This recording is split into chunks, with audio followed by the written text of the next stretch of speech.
বিছানার চাদর গায়ে পেঁচিয়ে গুটিসুটি মেরে বসে আছে ১৮ বছরের এক কিশোরী। চাদরের বিভিন্ন জায়গায় ছোপ ছোপ রক্তের দাগ, চোখে মুখে ভয়ের ছাপ স্পষ্ট। অন্ধকার রাত, টিমটিম করে জ্বলছে মোমবাতিগুলো। পাশেই ছড়িয়ে ছিটিয়ে আছে বিভিন্ন সুগন্ধির ফুল। বারান্দায় ইজি চেয়ারে বসে একের পর এক সিগারেট পোড়াচ্ছে জিয়ান রেজা চৌধুরী। সদ্য পাইলটে জয়েন করেছে। বয়স ২৮-এর কোঠায় হলেও দেখতে ২৫ বছরের যুবক। লম্বা চওড়া শরীর, উজ্জ্বল বর্ণের গায়ের রং, ধূসর রঙা চোখ। কিছু সময় পর উঠে এসে কিশোরীর সামনে বসল। সিগারেটের শেষ টান দিয়ে ধোঁয়া নয়নার চোখে মুঠে ছড়ালো।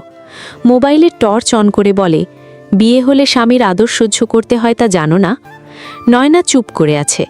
শরীরে অসহ্য ব্যথা, চোখ থেকে টুপ টুপ করে অশ্রু ঝরছে। বয়স কত তোমার? নাম কি? নয়না তবুও চুপ করে আছে। চোখ থেকে অঝর ধারায় অস্ত্র ঝরছে। জিয়ান রেগে বলে, বোবা নাকি কি জিজ্ঞেস করেছি? উত্তর দাও। নয়না তবু মুখ থেকে কথা বের করল না।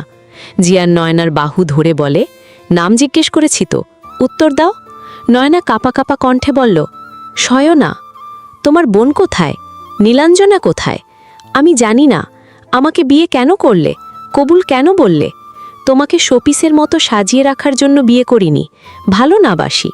আমি প্রাপ্তবয়স্ক পুরুষ, আমার শারীরিক চাহিদা আছে। সেটা তো বউ হিসেবে তোমাকেই পূরণ করতে হবে।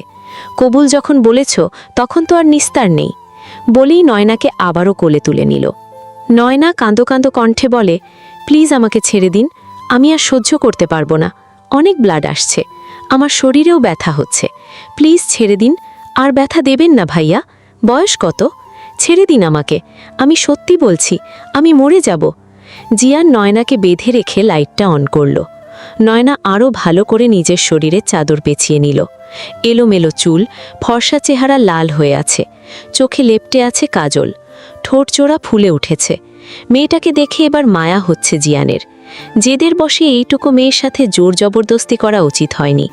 জিয়ান নরম স্বরে বলল, এখনো ব্লাড আসছে? নয়না মাথা নাড়িয়ে সম্মতি জানালো। ওয়াশরুমে যাও আর চেঞ্জ করে আসো। নয়না উঠতে যেয়ে হোঁচট খেয়ে পড়ল। জিয়ান নয়নাকে কোলে তুলে ওয়াশরুমে নিয়ে আসলো। নয়নার শরীরে পানি লাগতেই শরীর জ্বলে উঠল। জিয়ান নয়নাকে শাওয়ারের নিচে দাঁড় করিয়ে দিয়ে বাহিরে চলে আসলো। বেডের পাশে বসে নিজের ফোনের স্ক্রিনে এক দৃষ্টিতে তাকিয়ে আছে। কি সুন্দর হাস্যোজ্জ্বল মুখানা! কে বলবে এই মেয়েটি তাকে চরমভাবে ঠকিয়েছে? আসলে কি স্বার্থের দুনিয়ায় ভালোবাসা থুনক?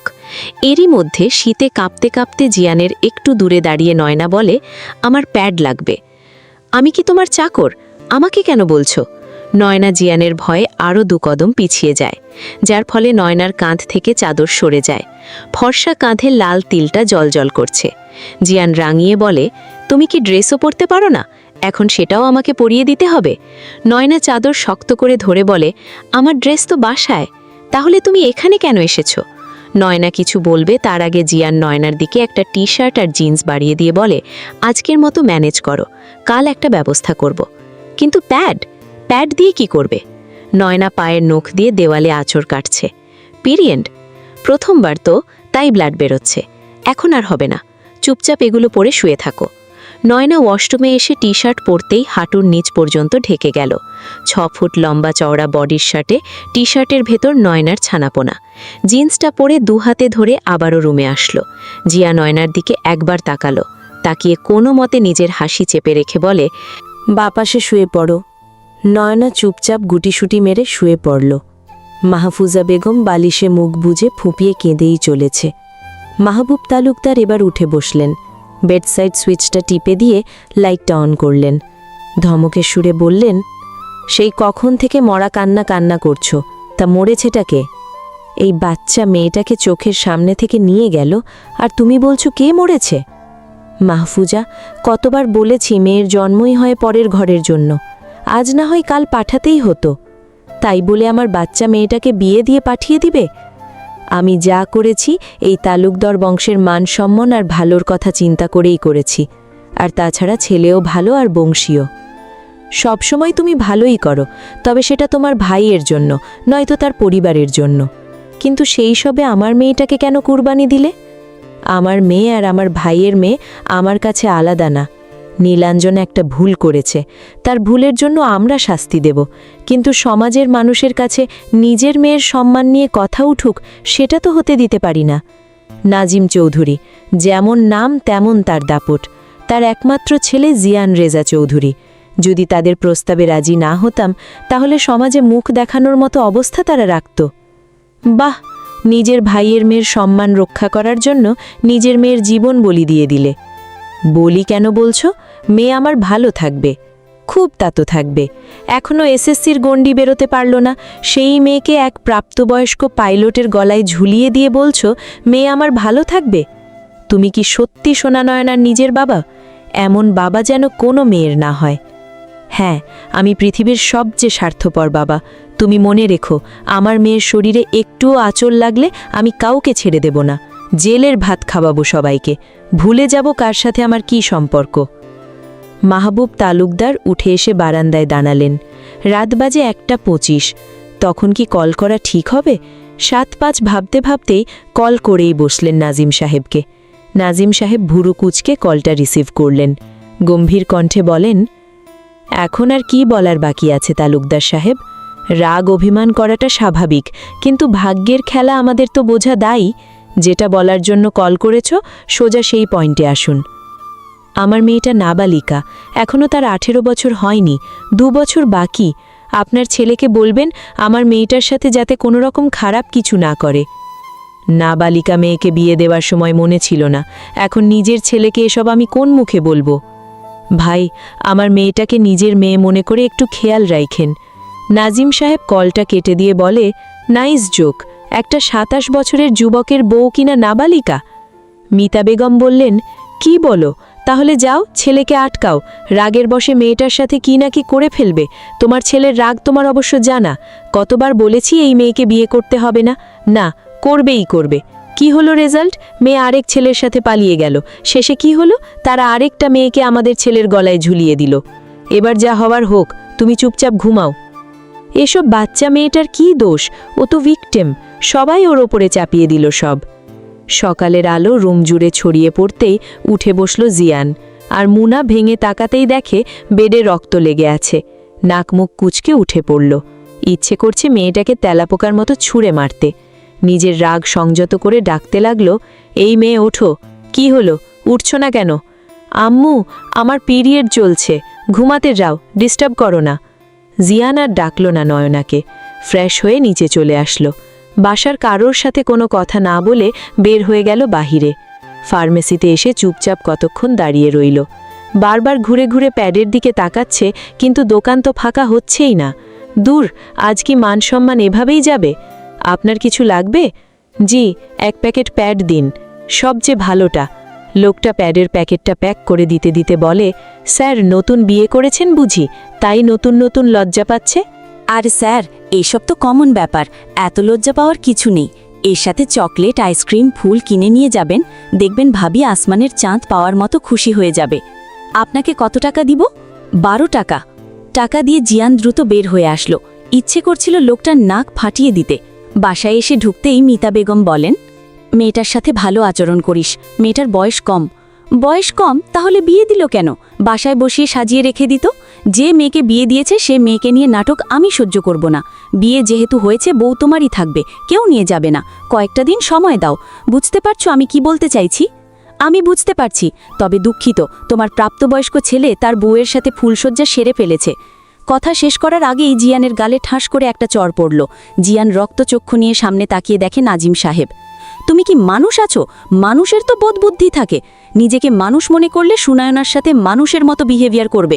কবুল বলে বাসায় যখন নিয়ে এসেছো, সারা জীবনের জন্য সে তোমারই অর্ধাঙ্গিনী, নিজের অর্ধেক অংশ তোমারও। তাই সেভাবেই ট্রিট করবে। বাবা মায়ের সামনে কথা বলার ম্যানার্সটুকুও হারিয়ে ফেলেছো। তোমাকে পড়ালেখা করতে পাঠিয়েছিলাম, প্রেম করতে না। করেছো প্রেম, 1000 বার মানা করেছি, এই মেয়ের সাথে তোমার যায় না। তবুও তোমার জেদের কারণে আমরা নত হয়েছি। কী লাভ হলো? সেই তো তোমার সাবেক প্রেমিকা তোমাকে ছেড়ে পালিয়ে গেল। বললাম ফিরে আসো, কিন্তু না, তোমার তো বউ লাগবেই। বউ ছাড়া তুমি ফিরবে না। তো বউ যখন নিয়েই এসেছো, তার যত্ন করো। আর হ্যাঁ, এরপর কথা বলার সময় সামনের মানুষটাকে সেটা দেখে ভদ্রতা বজায় রেখে উত্তর দেবে। জিয়ান রাগে টকবক করতে করতে দোতলায় আসলো। দোতলায় সিঁড়ির কাছে থাকা ফ্লাওয়ার ভাঁজটা পা দিয়ে ফেলে ভেঙে ফেলল। ইচ্ছে করছে সুনয়নাকে শেষ করে ফেলতে। রুমে এসে দেখে সুনয়না জামার ফিতা বাঁধার চেষ্টা করছে। চোখটা ফিরিয়ে নিল, কিন্তু বেহায়া নজর আবারও সেই দিকে পড়ল। ভেজা চুল থেকে টপ টপ করে পানি পড়ছে। ফর্সা ঘালির ওপরে জোড়া তিল দুটো যেন জিয়ানকে চুম্বকের মতো টানছে। কয়েক কদম এগিয়ে থমকে দাঁড়ালো জিয়ান। জোরে নিঃশ্বাস নিয়ে কর্কশ কণ্ঠে বলে উঠল, শরীর দেখিয়ে জিয়ান রেজা চৌধুরীকে ঘায়েল করা সহজ নয়। তা বয়স কম হলেও পুরুষকে কিভাবে আকৃষ্ট করতে হয় সেটা ভালোই শিখেছ। হঠাৎ পুরুষালী কণ্ঠ শুনে চমকে যায় নয়না। কোনো মতে শাড়ি দিয়ে নিজেকে পেঁচিয়ে নিয়ে বলে, আপনার মধ্যে কি সাধারণ ম্যানার্সটুকুও নেই? রুমে ঢোকার আগে নক করে ঢুকতে হয়। এইটুকু বলে ঢোক দিল নয়না। যদিও চঞ্চল নয়না কাউকে ছেড়ে দেওয়ার পাত্রী না, কিন্তু এই লোককে দেখলেই কেমন যেন ভয় হয়। নিজেকে তখন সিংহের গুহায় অসহায় বেড়াল মনে হয়। আমারা রুম আমারই মসজিদ। অসভ্য মানুষের কাছ থেকে সভ্যতা আশা করাও বোকানি। মুখ ফসকে কথাটা বের হয়ে গেল। সাথে সাথেই ঠোঁট কামড়ে নিজেকে সামলানোর চেষ্টা করল। মুখের ভেতর কেমন যেন ধুকপুক ধুকপুক করছে। নয়না শাড়ি দুই হাতে কোনো মতে হেঁটে অসময়ের দিকে যাচ্ছে। মনে হচ্ছে আর কিছুক্ষণ এখানে থাকলেই বিপদ, কখন যেন আক্রমণ করে বসে। হুট করে জিয়ান নয়নার সামনে এসে দাঁড়ালো। নয়না 2 কদম পিছিয়ে গেল। জিয়ান 2 কদম এগিয়ে আসলো। ভীত কণ্ঠে বলল, সামনে থেকে সরুন। কি করছেন? জিয়ান হুট করেই শাড়ি ভেদ করে নয়নার উন্মুক্ত কোমর আঁকড়ে ধরে। নয়নাকে নিজের অনেকটা কাছে নিয়ে আসলো। নয়নার চোখটা বন্ধ করে নিল। হার্ট এত জোরে বিট করছে, মনে হচ্ছে কেউ তবলা বাজাচ্ছে। ভেঙে ভেঙে বলল, প্লিজ সারুন। অসভ্যতা করা এখনো বাকি বলেই নয়নাকে ঘুরিয়ে নয়নার পিঠ নিজের বুকের সাথে মিশিয়ে নয়নার কাঁধে মাথা রেখে বলল, উফ, বড্ড আদরে তুমি। বিয়ে যখন হয়েইছেই বাসরটাও সেরে ফেলি।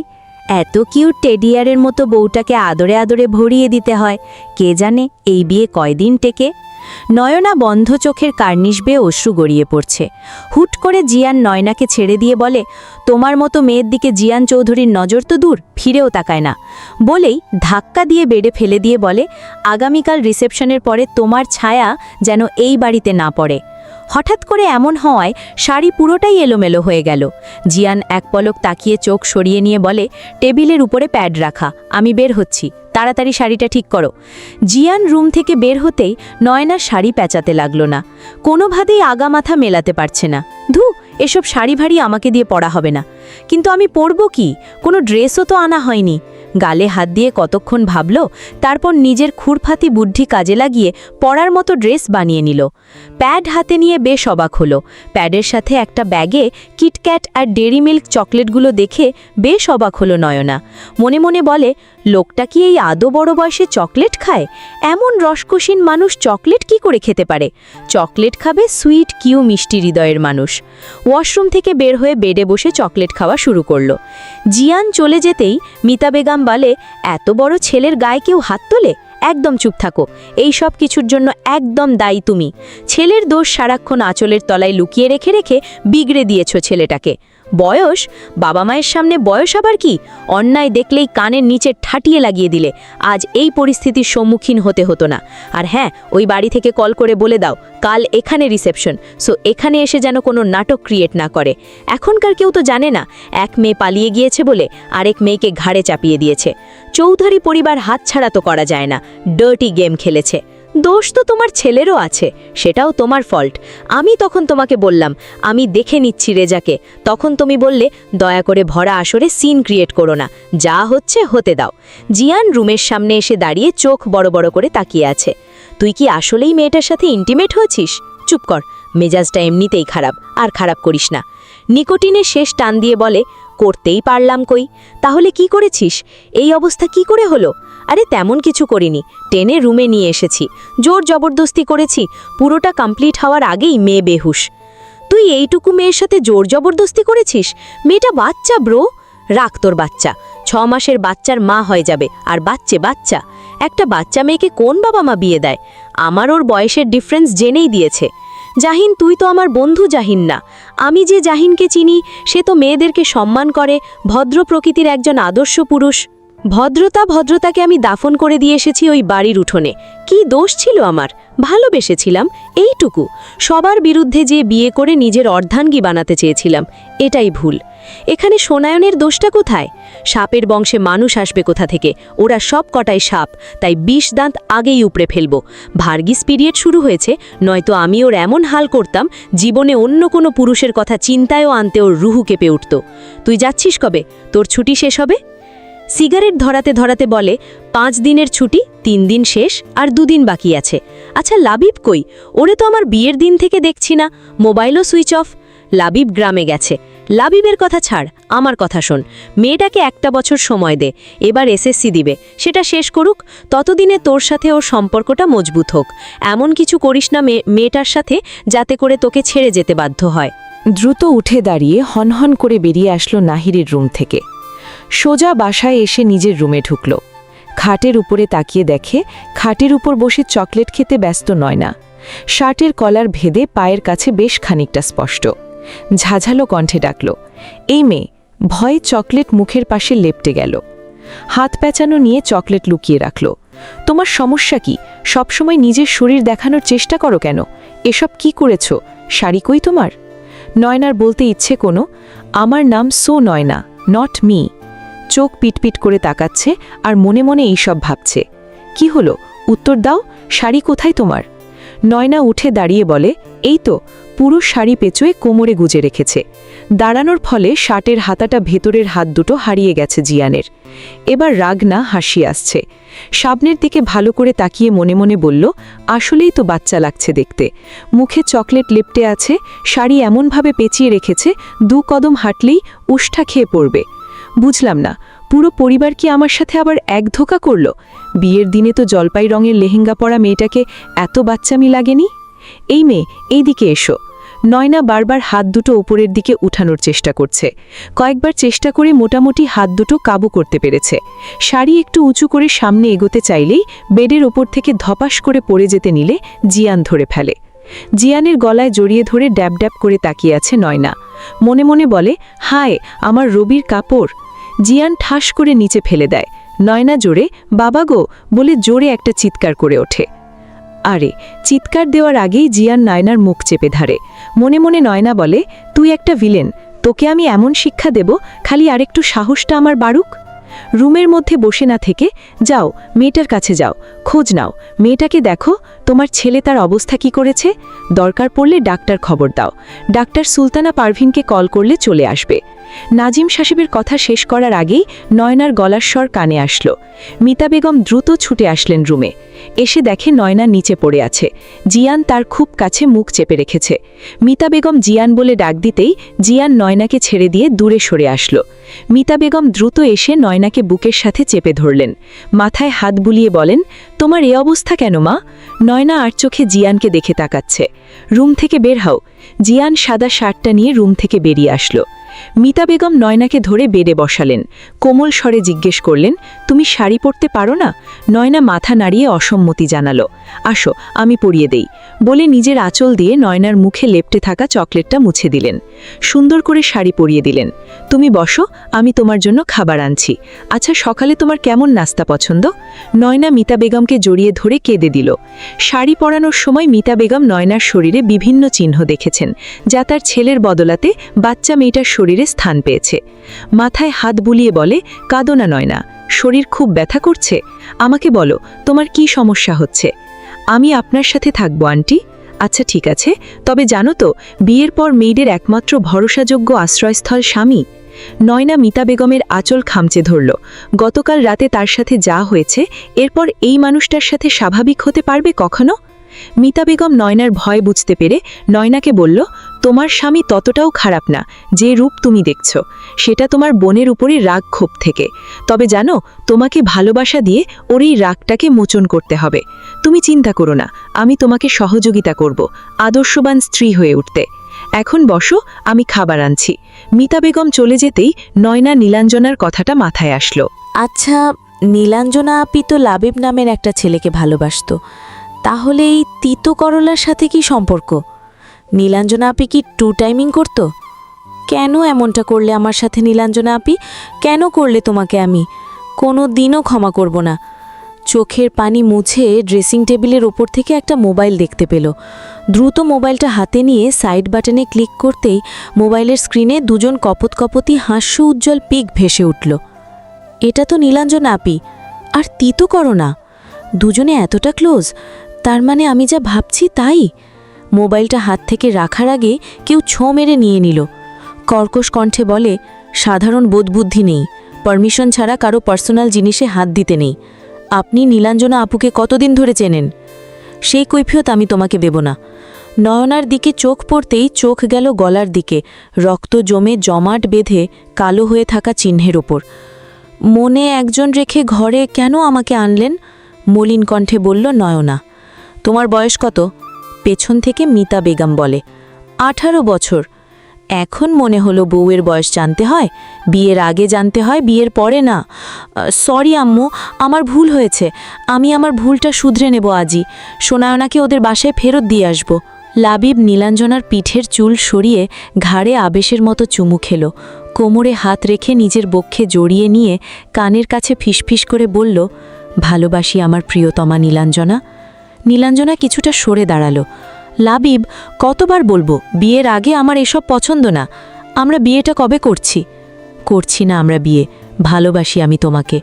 কি অদ্ভুত, তোমাকে টাচ করলেই তোমার শরীর জ্বলে ওঠে। তা তো উঠবেই। পাইলট জিয়ান রেজা চৌধুরী খুব মিস করছো বুঝি? যখন রেজার জন্য প্রেম উথলে পড়ে, তাহলে আমার সাথে আসলে কেন? রেজাকে বিয়ে করে এখন হানিমুন সেরে ফেলতে। নীলাঞ্জনা ঠাস করে লাবিবের গালে চড় বসিয়ে দেয়। আমার এখন মনে হচ্ছে আসলে আমি ভুল মানুষের জন্য সবাইকে ত্যাগ করেছি। তুমি আমাকে সত্যি সত্যি ভালোবাসো তো? আমি তোমাকে কি বলেছি? জাস্ট এতটুকুই তো। এ সম্পর্কে আমরা বিয়ের পরেই জড়াবো, পবিত্রভাবে। যে পুরুষ শরীরে পাগল হয় সে তো কখনো ভালোবাসতে পারে না। তার নেশা শরীর পেলে একদিন ঠিক তার নেশা কেটে যায়। আমি আজ এক্ষুনি বাসায় চলে যাব। তোমার সাথে আর এক মুহূর্ত থাকব না। আমার পরিবার আর আমার যা মানসম্মান যাওয়ার তা তো ধুলোই মিশে গেছে। তোমার মতো মানুষের সাথে থেকে নিজের আত্মমর্যাদা বিসর্জন দিতে পারবো না। লাবিব নীলাঞ্জনার হাতটা ধরে বলে, প্লিজ আমাকে ক্ষমা করে দাও, আমার ভুল হয়ে গেছে। কি করব বলো? তোমাকে দেখলেই আদর করতে ইচ্ছে করে নিজের মধ্যে তোমাকে মিশিয়ে নিতে। আজই আমি তোমাকে বিয়ে করব। আমি তোমাকে বিয়ে করতে পারবো না। লাবিব, আমার মনে হচ্ছে তোমার আমার প্রতি কোনো ফিলিংস নেই। এভাবে বলছো? বলছি তো ভুল হয়েছে, এই কান ধরে সরি বলছি। প্লিজ এবারের মতো সরি অ্যাকসেপ্ট করে নাও ময়না পাখি।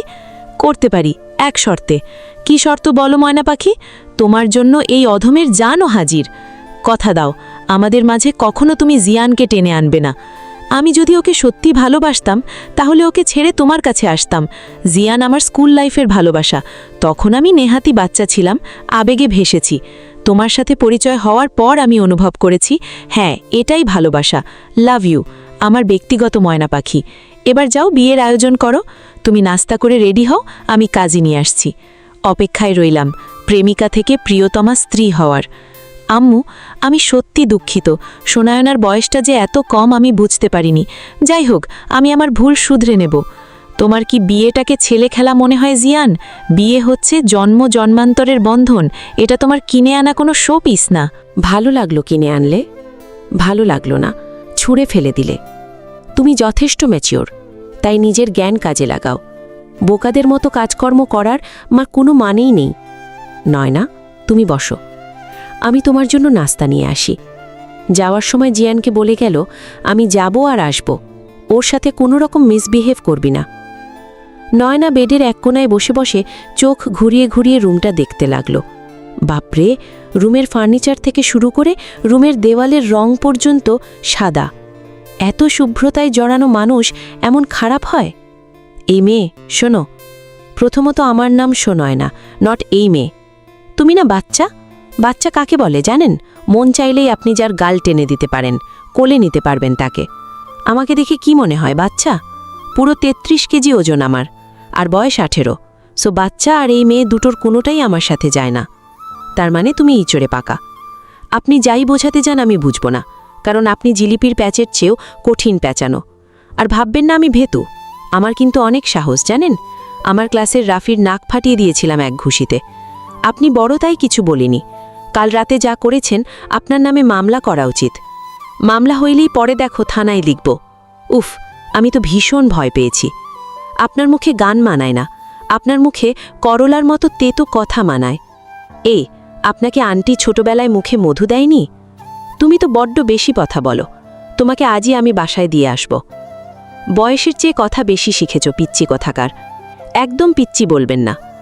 জিয়ান হুট করে নয়নাকে কোলে তুলে নিল। এই ছাড়ুন, আমি কিন্তু চিৎকার করব।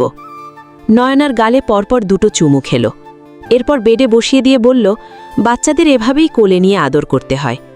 মনে মনে নয়না বলে, নেহাতি 6 তলা বিল্ডিংয়ের মতো দেহ আর লম্বা, নয়তো আমি বোঝাতাম আমাকে নিয়ে মজা করার শাস্তি কত কঠিন। জিয়ান নয়নার সামনে বসল। প্রথমবার নয়নার দিকে নজর দিল, ভালোভাবে লক্ষ্য করল হলদে ফর্সা গায়ের বরণ, পিঙ্কিশ পিঙ্কিশ একজোড়া ঠোঁট, হরিণের মতো টানা টানা একজোড়া চোখ, চেহারা জুড়ে অদ্ভুত সরলতা। হঠাৎ কপালের ডান পাশে চোখ পড়তেই জিয়ানের চোয়াল শক্ত হয়ে এলো। ঠিক নীলাঞ্জনার কপালের ডান পাশে যেখানে তিল, নয়নারও ঠিক সেম। আপনি রেগে যাচ্ছেন কেন? আমার ভয় করছে। জিয়ান হুট করে নয়নার চুল মুঠো করে ধরল। তোদের মতো মেয়েদের আমার চেনা আছে, এই রূপের জালে আমাদের মতো ছেলেদের জীবন ধ্বংস করে দিস। তোদের এমন অবস্থা করা উচিত যাতে করে আর কোনো ছেলের জীবন নষ্ট না হয়। ভালোবাসাকে তোদের কাছে খেলনা মনে হয়। নয়না ব্যথায় কুকড়ে উঠল, চোখের কার্নিশ বেয়ে গড়িয়ে পড়তে লাগল অস্ত্রকণ। ব্যথা তোর কণ্ঠে অনুময় শুনে বলল, প্লিজ ছাড়ুন, আমার লাগছে।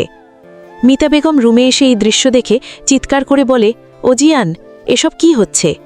মানা করেছিলাম তো ওর সাথে মিসবিহেভ করতে। হাতে থাকা খাবারের ট্রেটা টেবিলের ওপরে রেখে নয়নাকে আগলে নিলেন বুকে।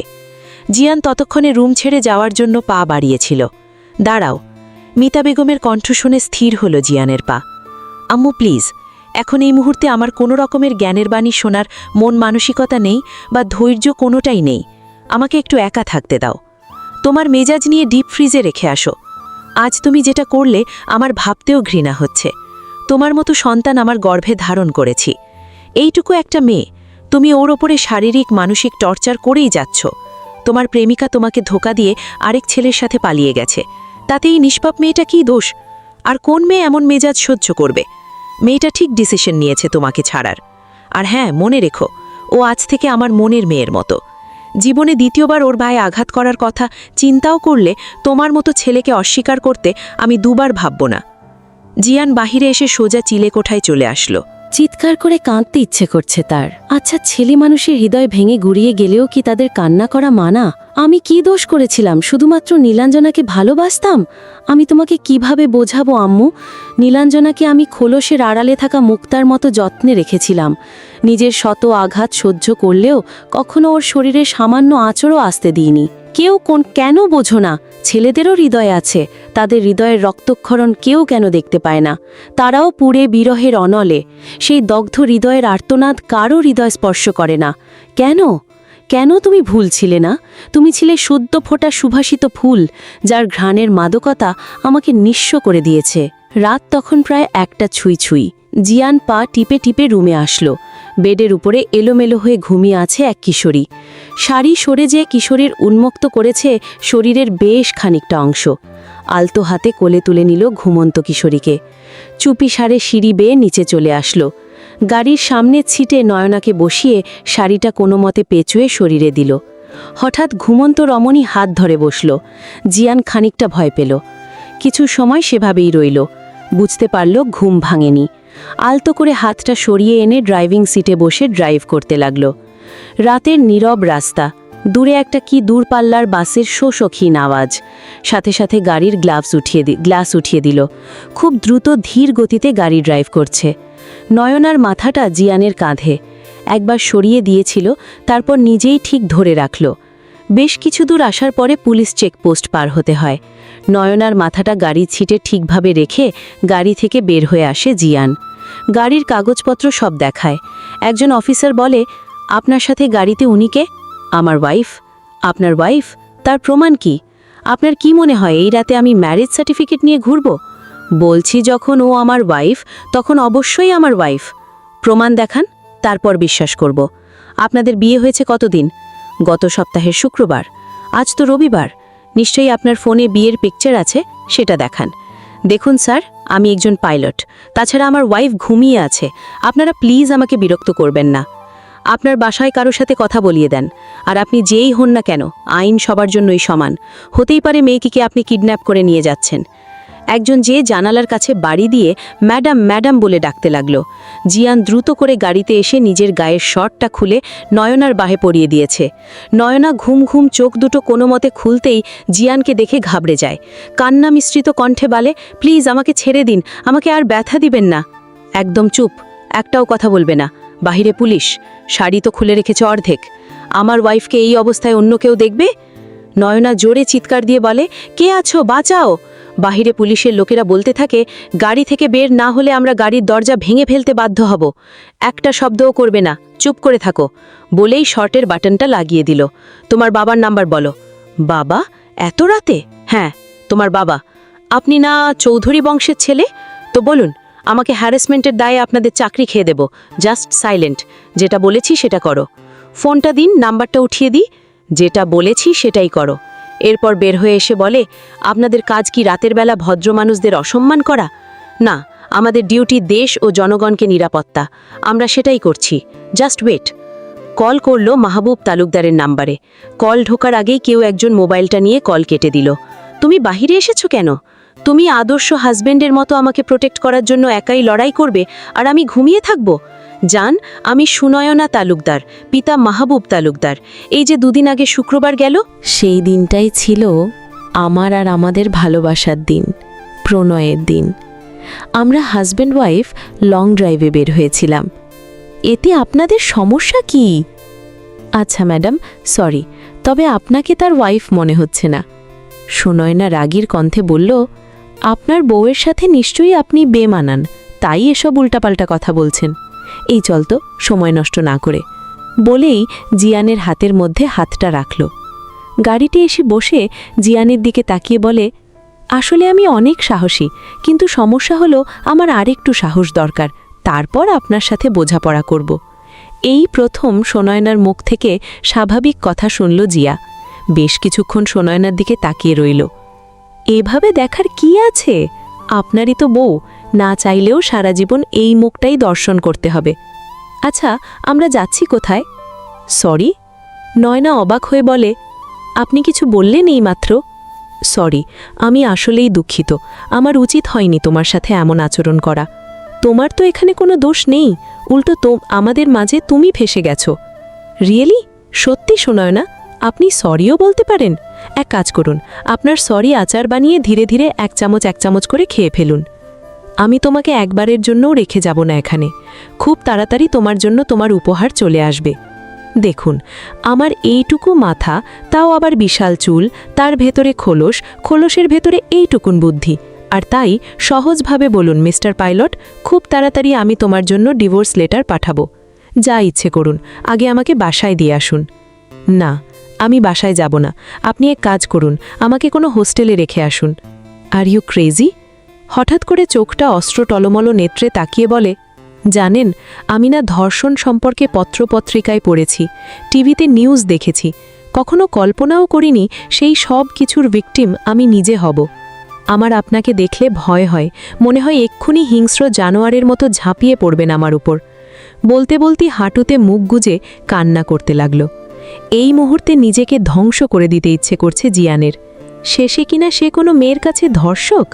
চোখের রক্ত জমাট বেঁধে গেছে, হাত মুঠো করে নিজের প্রতি আসা রাগটাকে কন্ট্রোল করার চেষ্টা করছে। নয়নার গায়ে হাত দিতেই লজ্জা হচ্ছে এখনো। কিভাবে করলাম আমি এটা? নিজেকে ক্ষমা করব কিভাবে?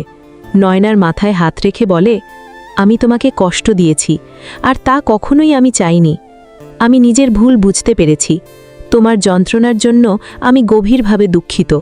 আমি জানি কথা দিয়ে সবকিছু ঠিক করা হবে না। আমি তোমার হৃদয়ে যে গভীর ক্ষত দিয়েছি, জানি না তুমি কখনো আমাকে ক্ষমা করবে কিনা। আর কিছু বলার আগেই নয়না জিয়ানকে জড়িয়ে ধরে কাঁদতে লাগল। প্লিজ কেঁদো না নয়না, আমার কালো ছায়া কোনো দিন আর তোমার ওপরে পড়বে না। আমি জানি তোমার হৃদয়ে যে গভীর ক্ষত তাজা আছে, তা হয়তো এই জন্মে আমি মুছে দিতে পারবো না। পারলে ক্ষমা করে দিও। নয়না কিছু বলতে যেয়েও বলতে পারল না, গাড়ির সিটে হেলান দিয়ে বসে রইল। জিয়ান নয়নার বাড়ির সামনে এসে বলে, আমি কি এখান থেকে চলে যাব নাকি বাসার ভেতর পর্যন্ত আসব? আপনি আমাকে বাবা মায়ের কাছ থেকে নিয়ে গেছেন, তাই তাদের হাতে ফেরত দিয়ে আসবেন। দারোয়ান বেশ অবাক হলো এত রাতে নয়নাকে দেখে। বাসার দরজায় এসে বারবার কলিং বেল দেওয়ার পর মাহফুজা বেগম ঘুম ভেঙে গেল। ড্রয়িং রুমে এসে লাইটটা অন করে বলল, এত রাতে কে আসলো? দরজা খুলে নয়নাকে দেখে বলে, মা, তুই এত রাতে? সব ঠিক আছে তো? কি হয়েছে? তোমার শট ওর শরীরে কেন? কি করেছো আমার মেয়ের সাথে? আম্মু, ভেতরে আসতে দাও আগে, আয়। বলেই দ্রুত মাহবুব তালুকদারকে ডেকে তুলল। চোখ ডলতে ডলতে বলেন, এত রাতে তোমার আবার কি হলো? মেয়ে আর মেয়ের জামাই এসেছে, দ্রুত চলো, আমার কিছু ঠিক মনে হচ্ছে না। মাহবুব তালুকদার এসে বললেন, এত রাতে কি এমন ইমার্জেন্সি পড়ল যে বাসায় চলে আসলো? আসার আগে একটা ইনফর্ম তো করবে। আপনার মেয়েকে আপনার কাছে ফেরত দিতে আসলাম। আচ্ছা, কথা পরে হবে নয় না, তুমি বরং জামাইকে নিয়ে রুমে যাও। ওরা দুজন রুমে ঢুকতেই মাহবুব তালুকদার বাহির থেকে দরজাটা লক করে দিল। লাল টুকটুকে বেনারসিতে বউ সেজে বসে আছে নীলাঞ্জনা, হাত ভর্তি মেহেদি। বাসা থেকে পালানোর সময় টাকা আর গহনা নিয়ে এসেছিল, সেসব দিয়েই বিয়ের আয়োজন করেছে লাবিব। মেরুন রঙের শেরওয়ানি পরে রুমে প্রবেশ করল লাবি। নীলাঞ্জনাকে দেখে তার রূপে মুগ্ধ হয়ে তাকিয়ে থেকে বলে, তোমার প্রেমে আমি কেন, যে কোনো পুরুষ পড়তে বাধ্য। তোমার সৌন্দর্য বর্ণনা করে শেষ করা যাবে না। ইস, সবাই বলবে জিতেছি। ইচ্ছে করছে টুক করে তোমাকে খেয়ে ফেলি, নিজের বউকে নিজেই না নজর দিয়ে ফেলি। নীলাঞ্জনা বেশ অবাক হল। আচ্ছা লাবিব, আমার রূপ দেখেছ, আমার চোখ ভর্তি অশ্রু, আর ওর চোখে পড়ছে না? কই, একবারও তো জিজ্ঞেস করল না তোমার চোখে পানি কেন? একবারও বলো না তোমার হাতের মেহেদির রং কেমন গাঢ় হয়েছে দেখি? তোমার কি মন খারাপ? তাহলে লাবিব কি আমায় ভালোবাসে, নাকি আমার রূপের মোহে আটকে পড়েছে? এই আমার সুন্দরী বউ, কি ভাবছ বলো তো? তুমি আমাকে দেখে আমার সৌন্দর্য উপভোগ করো, অথচ আমার চোখের দিকে তাকিয়ে হৃদয় পড়তে পারো না? তুমি কি আমায় ভালোবাসো, নাকি শুধুই আটকে আছো আমার মোহমায়ায়? লাবিব এগিয়ে এসে বলে, কবুল বলতে দাও, তারপর দেখো আমি কিসে আটকে আছি আর কি পড়তে পারি। সুন্দরী, এক্ষুনি কাজে আসবে। নীলাঞ্জনার মনটা খারাপ হয়ে গেল। হঠাৎ মনে হলো, ভালোবাসার চেয়ে মন পড়তে পারে এমন মানুষ জীবনে বেশি প্রয়োজন। রংচঙে ভালোবাসা হয় না, রং তো কেবল মোহ। কাজী সাহেব আসলেন, বিয়ে পড়ালেন। লাবিবের চাচা আর তার পরিবার উপস্থিত ছিল বিয়েতে। নীলাঞ্জনার পক্ষ থেকে কেউ উপস্থিত নেই। কবুল বলতে যেয়ে কান্নায় ভেঙে পড়ে নীলাঞ্জনা। হঠাৎই তার মন বলছে সে যেন বড় কোনো ধ্বংসের সূচনা করেছে। মনে মনে আওড়ালো, তোমাদের অভিশাপ নিয়ে আমি সুখী হতে পারবো তো বাবা? রঙিন বেলুন আর জড়ি দিয়ে সাজানো রুমে বসে আছে নীলাঞ্জনা, হাঁটুতে মুখ বুজে কান্না করছে। সব কিছু কেমন যেন বিষাক্ত মনে হচ্ছে। ছুটে চলে যেতে ইচ্ছে করছে ছেড়ে আসা প্রিয় মানুষদের কাছে। মাহফুজা বেগম বলেন, এটা কি করলে তুমি? জামাই প্রথমবার এসেছে আর তাকে আপ্যায়ন করবে না তো উল্টো বন্দি করে রাখবে? একদম চুপ করো তুমি। জামাই কত বড় সাহস তুমি ভেবে দেখো। আমার মেয়েকে বিয়ে করে নিয়ে এখন আবার ফেরত দিতে এসেছে। ওর ৩৬ পুরুষ চৌধুরী হলে আমরাও তালুকদার বংশ। দেখি কার ঘাড়ে কটা মাথা। আমার মেয়ের জীবন নিয়ে কোনো ব্যাটাকে সাপ লুডু খেলতে আমি দেব না। মাহুব তালুকদার বেঁচে থাকতে কস্যনতা সম্ভব না। মিজান তালুকদার এসে বলে, ভাইজান, এত রাতে ডেকে পাঠালেন কোনো সমস্যা? সমস্যা বলেই তো ডেকে এনেছি। ওই ছেলে আমার মেয়েকে ফেরত দিতে এসেছে। ওর এত বড় স্পর্ধা, আমার মেয়েকে ও অন্য ভেবেছে। মাথা ঠান্ডা করেন ভাইজান, শত হোক আমরা মেয়ে পক্ষের, তাই হুট করেই হটকারিতাই কোনো সিদ্ধান্ত নেওয়া যাবে না। রাতটা শেষ হোক, চৌধুরী সাহেব কি বলে এর উপর ডিপেন্ডেবল। আগে কি হয়, নিশ্চয়ই তোমাদের পরিবারের সবার কি মাথা সমস্যা? তোমরা কি এভাবেই কারোর পাবনা মেন্টাল হাসপাতালে যাও? নয়না বেডের উপরে দাঁড়িয়ে বলে, মুখ বন্ধ করুন মিস্টার পাইলট, আমার মাথায় সমস্যা আছে। আপনাকে একটি বরফের নিচে চাপা দিয়ে রাখা উচিত 1 ঘন্টা খানিক। আর হ্যাঁ, একদম চোখ রাঙিয়ে কথা বলবেন না। ওটা আপনার এরিয়া ছিল, এটা আমার। এবার বুঝেছেন? শোনো নয়না, কি কাজ, কি চিজ ও রিয়েলি। প্রথমে আমার সন্দেহ হয়েছিল তোমরা বংশগত পাগল, এখন বিশ্বাসে পরিণত হলো। সো সেই মনমি, শেষ পর্যন্ত কিনা পাগলের সাথে বিয়ে হলো, এই ছিল কপালে। নিজের লিমিট ক্রস করবেন না। পাগল যে বলেছেন পাগলামি শুরু করলে যে পালাবেন, সেই রাস্তাও কিন্তু বন্ধ, তাই চুপ করুন। নয়না চোখ পাকিয়ে বলে, এবার আমি আপনাকে টর্চার করব। আমাকে একা পেয়ে আমাকে টর্চার করেছেন। আজকের ইতিহাস হয়ে যাবে ছেলে নির্যাতনেরা। উফ, আমি তো ভীষণ ভয় পেয়েছি। প্লিজ আমাকে ক্ষমা করে দিন রাজকন্যা, এবারের মতো আমাকে ক্ষমা করুন বলেই হাসতে লাগলো। চুপ, একদম হাসবেন না। দেখুন আমি কি করি। পটলের মতো হাইট ইঁদুর হয়ে বেড়ালের সাথে লড়াই করা বোকামি। আমার শার্ট দাও, শীত করছে। দেব না শার্ট। শীতের দিনে বিয়ে করতে কে বলেছে? মাথার স্ক্রু ঢিলা হয়ে গেছে। এখন আমি আপনার কাছে আসব, তারপর করব, তারপর কামড়ে নখের আঁচড়ে আপনার শরীর ক্ষতবিক্ষত করে দেব। এরপর আপনি বুঝবেন কারো সাথে তার ইচ্ছের বিরুদ্ধে জবরদস্তি করলে কেমন লাগে। মাথা ঠিক আছে তোমার? এই বাড়ি থেকে আমি বের হব কি করে সেই ব্যবস্থা করো। এই ড্রেসের সাথে কিচ্ছু করবে না বলে দিলাম। নয়না বেড থেকে নেমে পড়ার টেবিলের ড্রয়ার থেকে সিজার নিয়ে এসে হুট করে জিয়ানের টি শার্টটা ঘ্যাচাং করে কাটা শুরু করলো। জিয়ান নয়নার হাতটা ধরে বলে, কি হচ্ছে এসব? বাচ্চাদের মতো বিহেভিয়ার কেন করছো? উফ শিট, বাচ্চা তো বাচ্চাময় করবেই। আমারই ভুল হয়েছে ফেরত দিতে আসা। আপনাকে কতবার বলবো আমাকে বাচ্চা বলবেন না? আজকে আপনার খবর আছে বলেই ধস্তাধস্তি করা শুরু করলো জিয়ান। নয়নার কোমর ধরে একদম নিজের কাছে নিয়ে আসলো। আরেক হাত দিয়ে নয়নার হাত দুটোকে পেছনের দিকে শক্ত করে ধরে রাখল। নয়নার কেমন যেন অদ্ভুত লাগছে। মনে মনে বিড়বিড় করে বলল, নয়না, দুর্বল হলে চলবে না। এটা তোর বাসা, সাহস দেখা। ছাড়ুন আমাকে, এখন জোর দেখাচ্ছেন। জিয়ান নয়নাকে আর নিজের কাছে টেনে আনলো। Come on Babu, sweet cute baby বউ আমার, লেটস এনজয়। নয়না চোখটা বন্ধ করে বলে, প্লিজ ছাড়ুন, কিচ্ছু করব না। আপনাকে? জিয়ান নয়নার কানের কাছে মুখ নিয়ে বলে, কেন বাবু, ভয় করছে? আরে বেবি, কিসের ভয়? এটা তো তোমারই বাসা, গুন্ডামি করতেই পারো। ছাড়ুন, আমি সত্যি কিচ্ছু করব না। ছাড়তে পারি, তবে আমাকে এখান থেকে সেফভাবে বের করে দিতে হবে। আমি কথা দিচ্ছি, তোমার আর কোনোদিনও তোমার উপরে আমার কালো ছায়া পড়বে না। কথা বলতে বলতেই দুজনে বেশ ঘনিষ্ঠ হয়ে গেছে। নয়নার বুকের ভেতর কারা যেন তবলা বাজাচ্ছে। জিয়ান দ্রুত নয়নাকে ছেড়ে দিয়ে দূরে সরে দাঁড়ালো। দুজনেই জোরে জোরে শ্বাস নিচ্ছে। আর কিছুক্ষণ এভাবে থাকলে খারাপ কিছু হয়ে যেত। নয়না নিজের ঠোঁট মুছছে। Sorry, extremely sorry. দেখো, তোমার বয়স কম, কিন্তু এতটুকু তো জানো, কোনো ছেলে মেয়ে একাকী এতটা কাছাকাছি আসলে প্রাপ্তবয়স্ক একটা ছেলের জন্য কন্ট্রোল করা সহজ নয়। আর সেই নারী যদি হয় তার বিয়ে করা বউ।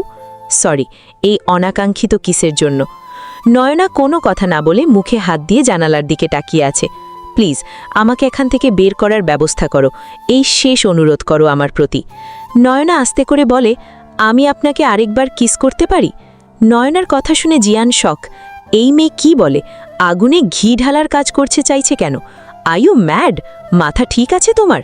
তুমি বুঝতে পারছো তুমি কি বলছো? নয়না বলে, হ্যাঁ বুঝতে পারছি। প্লিজ ওয়ান কিস, এরপর আমি আপনাকে বোঝাচ্ছি আসলে আমি কি চাইছি। জিয়ান 2 কদম পেছনে সরে এসে বলে, প্লিজ ডোন্ট ডু দিস। এই মুহূর্তে এটা বিপজ্জনক।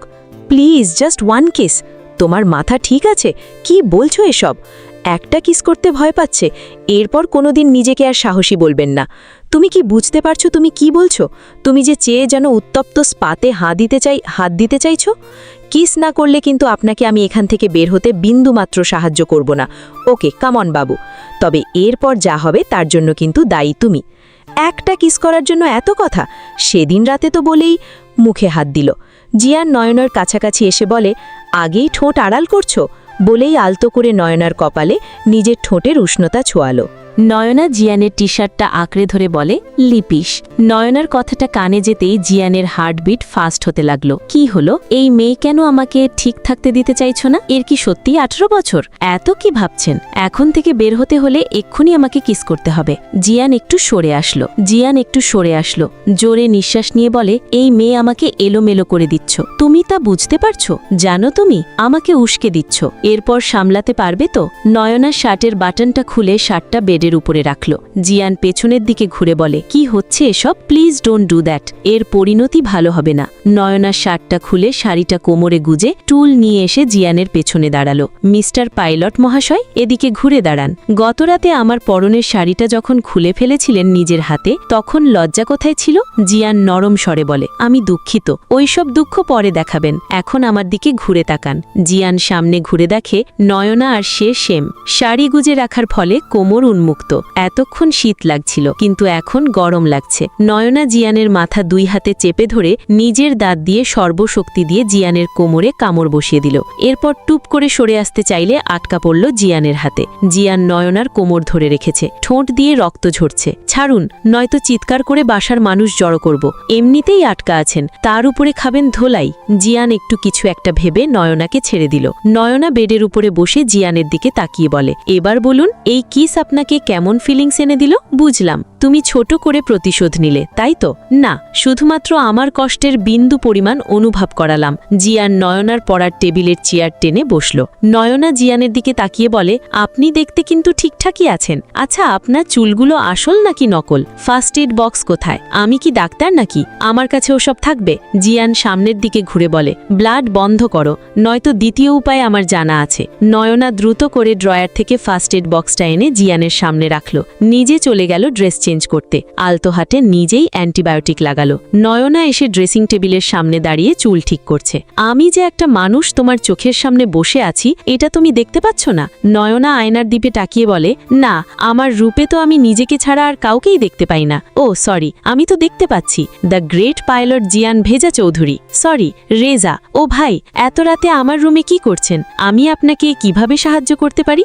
ডিয়ার পিচ্চি বাবু, প্লিজ আপনি আমাকে এই রুম থেকে বের হতে সাহায্য করুন। আহা, সব কত! পিচ্চি বাবু এত কিছু কিভাবে করবে? তুমি দেখতে পারছো না আমার অবস্থা? ঠোঁট ফুলে গেছে, কথা বলতে কষ্ট হচ্ছে।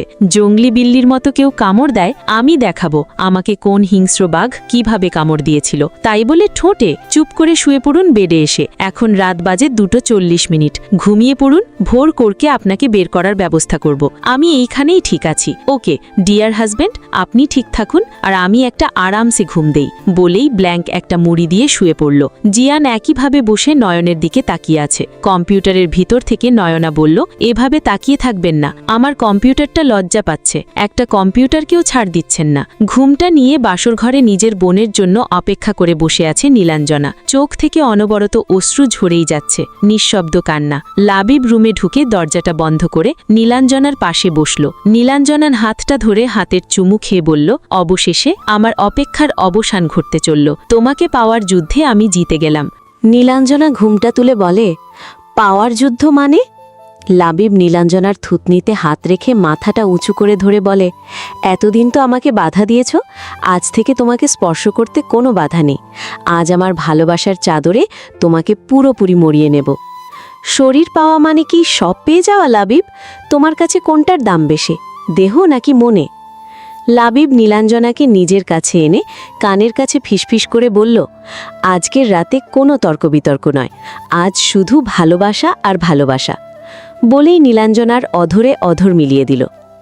মিয়াজি সাহেব বললেন, তোমার ছেলের জন্য আমি কি সমাজে মুখ দেখাতে পারবো না? আমাদের কিছু না বলে মেয়েটাকে নিয়ে চলে গেল, আবার ওই বাড়িতে যেই বলে ফেরত দিতে এসেছি আপনার মেয়েকে। এই বুদ্ধি নিয়েও পাইলট হয়েছে? সব কিছু এত সহজ? ছেলে তো আমার একার, ছেলে যার জন্ম হবে তার মতোই তো। ঘাড় তেড়ানি তো আমার থেকে পায়নি, তোমার থেকে পেয়েছে। আচ্ছা একটা কথা বলো, ছেলেরা যা ভুল করুক সব দোষ আমার ঘাড়ে কেন চাপিয়ে দাও? আরেক নবাবজাদার তো খবরই নেই, সেই ব্যস্ত দেশ ভ্রমণ করতে, বাপের টাকায় ফুর্তি করতে খুব আয়েশ। নিজের ভাইয়ের বিয়েতেও আসলো না। এর চেয়ে 2টো মেয়ে হলে ভালো হতো, বিয়ে দিয়ে চিন্তামুক্ত থাকতাম। ওই তালুকদার বংশের লোকেদের কোনো দিন সাহস হতো না আমাদের কথা শোনানোর। আজকে তোমার ছেলের জন্যই সেই সাহস পেল। কল করো আর বলো সকালে বৌমাকে নিয়ে বাসায় ফিরতে। কাল রিসেপশন, শত শত মানুষকে দাওয়াত দেওয়া হয়েছে, আর তুই আমাদের কিছু না জানিয়ে চলে গেছিস। এসবের কি দরকার ছিল? তুই জানিস না এসব তোর জন্যই হয়েছে? তুই ভবিষ্যতে কি করবি আমি জানি না, তবে এই মেয়েকে তোকে মেনে নিতে হবে। প্রেম করেছিস, ধোঁকা খেয়েছিস, সব ফল্ট তোর। এখানে এই মেয়েটার দোষ কোথায়? মনে রাখিস, কবুল বলার আগে কবুল বলার ভার বহন করার যোগ্যতা আছে কিনা সেটা ভেবে কবুল বলতে হয়। কবুল বলার পরে ওই মেয়েটাই তোর অর্ধাঙ্গিনী, তোর জীবন সঙ্গিনী। তার মর্যাদা রক্ষার দায়ভার তোর নিজের, দায়িত্ব থেকে পালাতে পারবি না। মিতা বেগম কল কেটে দিল। জিয়ান ঘুমন্ত নয়নার দিকে তাকিয়ে বলল, একই সাথে বাকিটা জীবন কাটাতে হবে, এটা কি সম্ভব? নয়না চোখ মেলে চিৎকার দিয়ে বলে, আম্মু বাঁচাও। জিয়ান নয়নার মুখে হাত দিয়ে চেপে ধরে বলে, সমস্যা কি তোমার? আর ঘুম এত তাড়াতাড়ি ভাঙল কি করে? নয়না হাত দিয়ে চোখ ডলে বলে, পাইলট মহাশয়, আপনি এত রাতে ভূতের মতো আমার দিকে তাকিয়ে আছেন কেন? দেখুন, ওই দিন রাতের মতো কিছু করার কথা ভাবলে আজকে আপনার খবর আসছে, এই বলে দিলাম। আচ্ছা বলো তো, আকাশের চাঁদের পাশে সবচেয়ে সুন্দর কোন জিনিস লাগে? তারা না? তাহলে অন্ধকার রাত যত নিক্ষস কালো হবে, চাঁদের সৌন্দর্য তত বৃদ্ধি পাবে। আপনি না ঘুমিয়ে আমাকে চাঁদের সৌন্দর্যের পাঠ পড়াচ্ছেন। তুমি ঘুমাও, ঘুম ভাঙিয়ে এখন বলেন ঘুমাও। আমার ঘুম ভাঙিয়ে দিল রে মরার পাইলটে। আচ্ছা, আপনি প্লেনের ড্রাইভার নাকি হেল্পার, নাকি আপনি বাটপার? তুমি জানো না পাইলট মানে কি? জানেন। আর ক্লাসে আমার রোল নাম্বার কত? ছাত্রছাত্রীর সংখ্যা কত? আমাদের শাখায় 100 জন। তাহলে আর কত? 95 হবে হয়তো। আপনি আমাকে ইনসাল্ট করছেন? আপনি জানেন আমি ক্লাসের ক্যাপ্টেন, আমাকে কেউ ফার্স্ট হাওয়া থেকে নড়াতে পারে না। সামনে এসএসসি পরীক্ষা, নিশ্চিত আমি গোল্ডেন পাবো। এই আপনার জন্য আমার পড়ালেখা ডিস্টার্ব হচ্ছে। আপনার বউ পালিয়ে গেছে। আপনার বিয়ে করার আর কেন লাগবে? আমার বাবা বললেই বিয়ে করতে হবে, আপনি বলতে পারলেন না? না, আমি বিয়ে করব না। আচ্ছা, আমার ভুল হয়েছে। আপনার একটা ভুল সিদ্ধান্ত আমার সারা জীবনের কলঙ্ক। আপনার গায়ে তো আর কেউ কলঙ্ক লেপন করবে না, কলঙ্কের ভাগ সব আমার। আমি সত্যি দুঃখিত। আচ্ছা শোনো, আমার কথা বলতে কষ্ট হচ্ছে, চলো আমরা লুডো খেলি। না, আমি ঘুমাবো, ভোর হতে বেশি সময় বাকি নেই। আসো, বাকি রাতটুকু একসাথে কাটাই। আপনাকে কে পাইলট বানিয়েছে বলুন তো? আমার না কে আলাদা আছি, একসাথে একই বেডে বসে বলে আসো একসাথে কাটাই। একটু আগেই তুমি কত সুন্দর ম্যাচিওর কথা বলে, আর এখন বাচ্চাদের মতো করে কথা কেন বলছো? আপনি বুঝিয়ে বলুন, কি বলতে চাইছেন? তোমার কাছে ছোট্ট একটা আবদার, অসহায় আমাকে। কি, আপনার মামার বাড়ি পেয়েছেন, আবদার করবেন মামার বাড়ি আমার কাছে? আমার কাছে না, একটা অনুরোধ করতে চাই, রাখবা প্লিজ? আপনার ঠোঁট থেকে রক্ত বেরোচ্ছে, আমি অ্যান্টিসেপটিক লাগিয়ে দিই, আপনি একটু চুপ করে বসে থাকুন। তোমার জীবন থেকে আগামীকাল দিনটা আমাকে দেবে? নয়নার ড্রয়ার থেকে অ্যান্টিসেপটিক এনে জিয়ানের ঠোঁটে লাগিয়ে দিচ্ছে। জিয়ান নয়নার হাতটা ধরে বলে, প্লিজ আগামীকাল দিনটা দাও আমাকে। আমার একটা দিন আপনার কি উপকারে আসবে? তোমার একটা দিন আমার পরিবারের সম্মান রক্ষা করবে। হাত ছাড়ুন, আপনি টাচ করলে কেমন যেন লাগে। জিয়ান হাত সরিয়ে নিল। নয়না জিয়ানের চোখের দিকে তাকিয়ে বলে, আপনি কিন্তু দেখতে সুন্দর, আমি কি আপনাকে আগে কখনো দেখেছি? আমার তো মনেই পড়ে না। আমি বলবো কবে আপনার সাথে দেখা হয়েছিল? বসুন্ধরা শপিং কমপ্লেক্সে আপনার ঘড়ি আমার ওড়নাতে আটকে গিয়েছিল। আপনি রেগে বলেছিলেন, ওড়না সামনে না সামলে রাখতে পারলে পড়ার কি দরকার? তোমার ফিল্মি ডায়লগ, এসব কখনো আমার সাথে হয়নি। অদ্ভুত, আপনাকে আমি মিথ্যে কেন বলবো? আপনিই ছিলেন ওটা, আমার ওড়নাটা ছিঁড়ে ফেলেছিলেন।